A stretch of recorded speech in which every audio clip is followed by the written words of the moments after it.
no one could have imagined that this quiet, peaceful place would one day become the site of a horrific crime. In late September 1996, the quiet town of Belgrade, Montana, was shaken by a crime that would remain hidden beneath lies and silence for nearly 3 decades. That morning, we had kind of a family spat. What began as an ordinary family disagreement ended in the brutal death of a 15-year-old girl, Dany Houchen. Dany was the eldest daughter in a close-knit family and a typical Montana teenager. She loved the outdoors, enjoyed fishing and hiking, and was known for her intelligence, humor, and independence. To her younger sister Stephanie, Dany was a role model, strong, confident, and deeply admired. At just 15 years old, Dany already had a driver's license, something that made her proud and gave her a sense of freedom. On the morning of September 21st, 1996, a minor family argument left Dany upset. Needing space, she got into her Chevy pickup truck and drove away from home. She headed toward Cameron Bridge, a peaceful fishing access point along the Gallatin River near Belgrade. It was a familiar place, quiet and calm, where locals often went to clear their minds. When Dany did not return home that evening, concern quickly turned to fear. Her mother and a friend drove out to Cameron Bridge, calling Dany's name as darkness fell. There was no response. The sheriff's department was contacted, and a search party made up of officers, family, and friends began combing the area.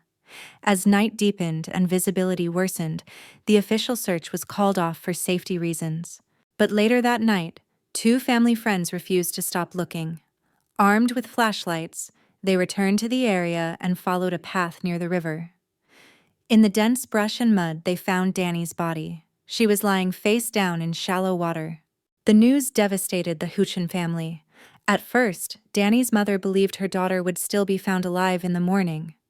Then her husband delivered the unbearable truth. Their daughter was gone. Almost immediately, doubts arose about the nature of Dany's death.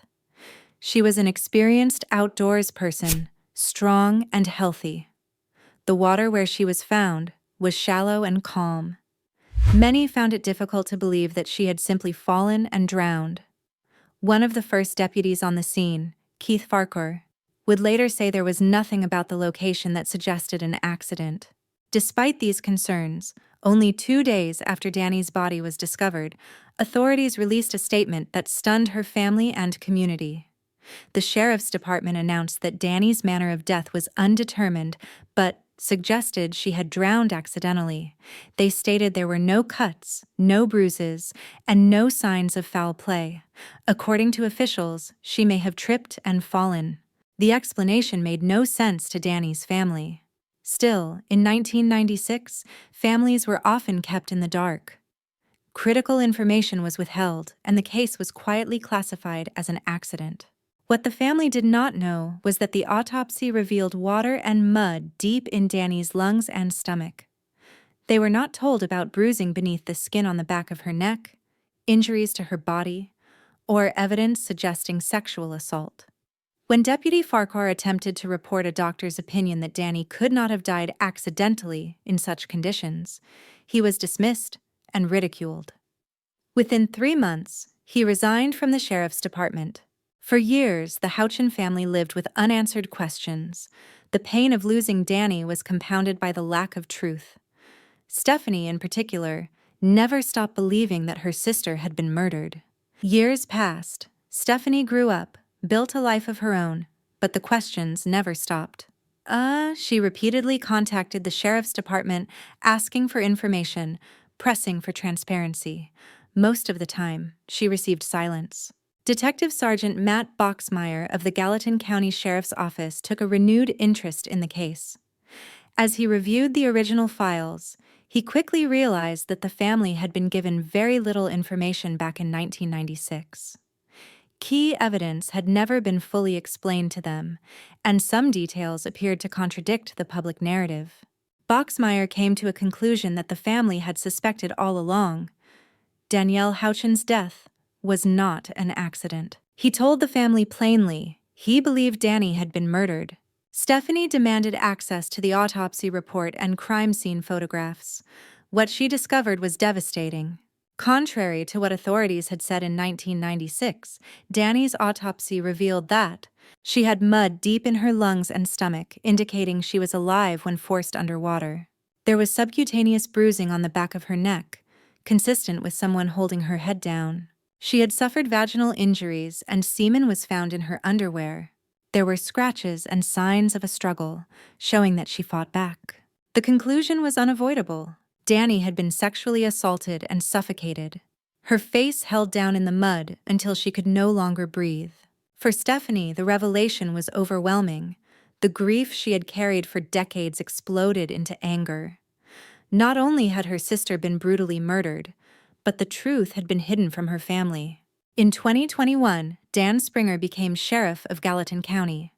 Unlike his predecessors, Springer publicly acknowledged the failures of the past and committed to reopening Dany's case. He made a promise to Stephanie: the case would be solved.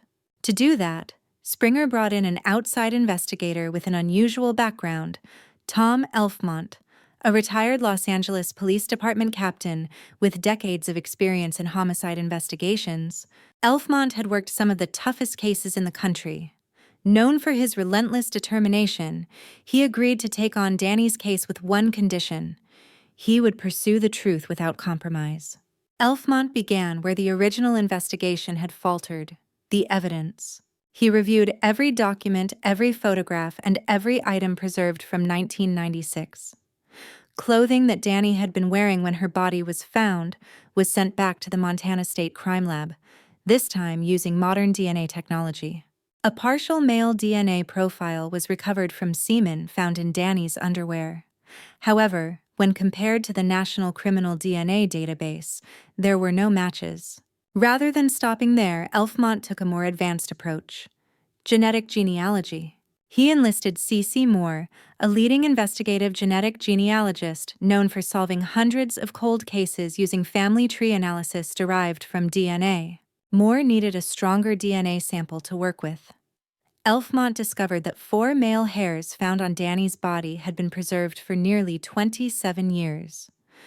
At the time, they were considered useless, rootless hairs without skin cells. But science had advanced. The hairs were sent to a specialized forensic lab in Austria. The first 2 produced nothing. The third failed as well. Then, finally, the 4th hair yielded a usable DNA profile. With court approval, Moore uploaded the enhanced profile to public genealogy databases, where individuals had voluntarily submitted their DNA. Slowly, patterns emerged. Distant relatives appeared, family trees expanded. Eventually, Moore identified a specific family line, one that led to 3 brothers. Only one of them had lived in Bozeman, Montana in 1996. His name was Paul Hutchinson. In 1996, Hutchinson was 27 years old, a former Marine who had moved to Bozeman to attend Montana State University. He worked a study job with fish and wildlife, giving him frequent access to rivers and remote outdoor locations. He was a passionate hunter, fisherman, and outdoorsman. By 2024, Hutchinson was a respected fisheries biologist with the Bureau of Land Management. He was married, had 2 children, and had no criminal record.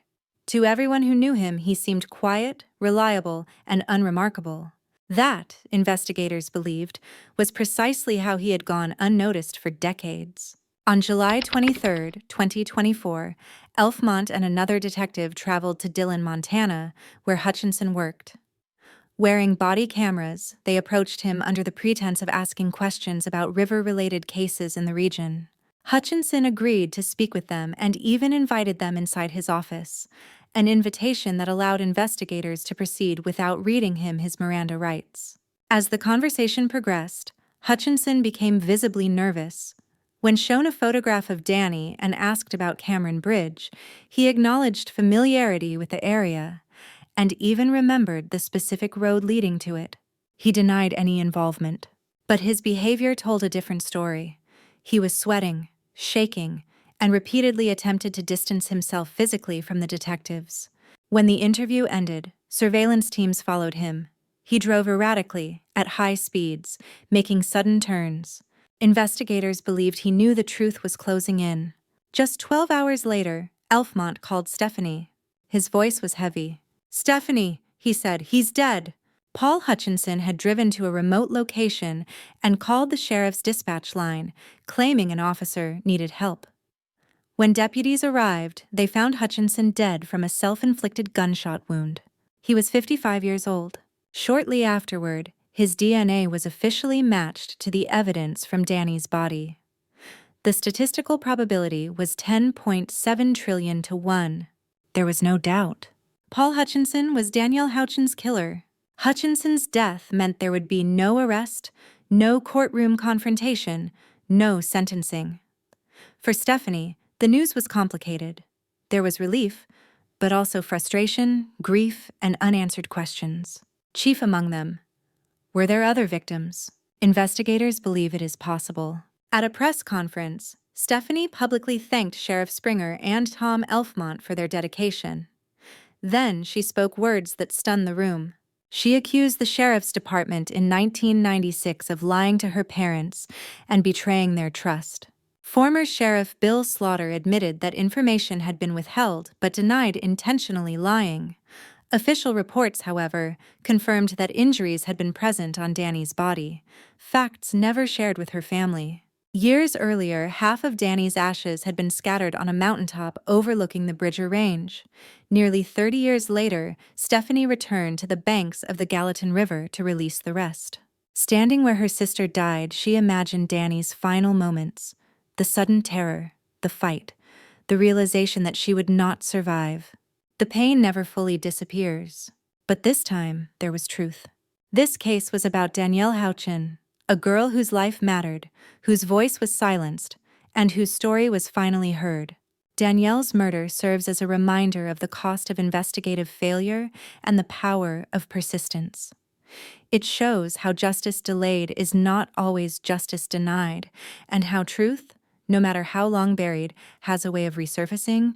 For her family, justice came too late, but it came at last.